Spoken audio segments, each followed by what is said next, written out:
क्या बीजेपी से दूरी बनाना पड़ गया धनंजय सिंह को भारी?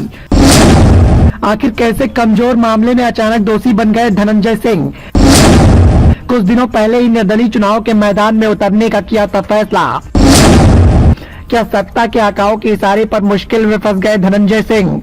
लोकसभा चुनाव की नजदीकियों के बीच में लगातार विपक्ष के नेताओं को मुसीबत का सामना करना पड़ रहा है। जांच एजेंसियों के शिकंजा दिन ब दिन विपक्ष के नेताओं पर कसता हुआ दिखाई दे रहा है, लेकिन इन दिनों एक शख्सियत है जो लगातार चर्चा का विषय बन गई है। धनंजय सिंह मुश्किल में फंसते हुए दिखाई दे रहे हैं। अचानक ही धनंजय सिंह पर मुश्किलों का पहाड़ टूट पड़ा है। दरअसल जब से धनंजय सिंह ने निर्दलीय चुनाव के मैदान में उतरने का फैसला किया, उसके बाद से ही संकट के बादल धीरे धीरे उन पर मंडराते हुए दिखाई दिए। पूर्व सांसद धनंजय सिंह और उनके साथी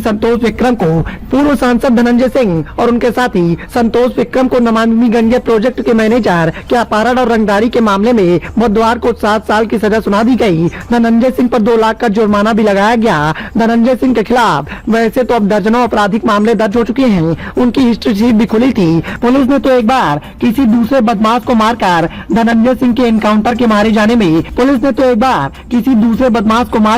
सिंह के एनकाउंटर का दावा भी किया था। इन सब के बाद भी धनंजय सिंह अपने बाहुबल के सहारे हर मामले में बचते रहे थे। प्रोजेक्ट मैनेजर की तरफ से दर्ज ये मामला है जिसमें धनंजय सिंह को सजा सुनाई गई है। 4 साल पहले दर्ज कराए गए इस मामले में पुलिस की विवेचना में एक बार फिर से उन्हें क्लीन चिट दे दी गई थी। केस दर्ज कराने वाले प्रोजेक्ट मैनेजर ने खुद ही कोर्ट में हलफनामा देकर आरोपों को वापस भी ले लिया था। यहाँ तक कि प्रोजेक्ट मैनेजर की तरफ से पेश गवाह ने भी पक्षद्रोही हो गया था। लेकिन ऐसी कुछ चीजें थी जिसने धनंजय सिंह को 7 साल के लिए न सिर्फ सलाखों के पीछे ढकेल दिया, बल्कि उनके चुनाव लड़ने की मंशा पर भी ब्रेक लगा दिया गया है। नमामि गंगे प्रोजेक्ट मैनेजर अभिनव सिंघल के 4 साल पहले मई 2020 में जौनपुर में लाइन बाजार थाने में तहरीर देकर धनंजय सिंह और उनके साथी के खिलाफ मुकदमा दर्ज कराया था। प्रोजेक्ट मैनेजर ने इस बात का आरोप लगाया था कि धनंजय सिंह व उनके गुर्गों के द्वारा उनका अपहरण कर धनंजय सिंह के सामने पेश किया गया।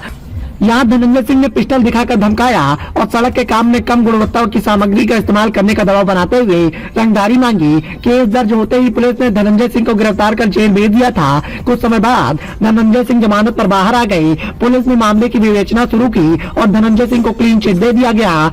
धनंजय पर आरोप लगाने वाले प्रोजेक्ट मैनेजर ने भी कोर्ट में हलफनामा देकर धनंजय पर लगे आरोपों को वापस ले लिया। मैनेजर ने यहाँ तक का दावा किया कि वो तनाव में थे, इसीलिए आरोप लगा दिए। उनकी तरफ से पेश गवाह भी मुकर गया। इसी बीच सीओ ने दोबारा मामले की विवेचना के आदेश दिए। दोबारा हुई विवेचना के बाद कोर्ट में आरोप पत्र भी दाखिल कर दिया गया। विवेचना के दौरान पुलिस ने CCTV footage, CDR, WhatsApp message, गवाहों के बयान व अन्य परिस्थितियों साक्ष्यों को मजबूत आधार बनाया। यही साक्ष्य धनंजय के लिए 7 साल की जेल का सबक बन गए। धनंजय सिंह इन साक्ष्यों को काट नहीं दे सकते हैं और अदालत में दोषी ठहराते हुए इसे सजा का ऐलान कर दिया।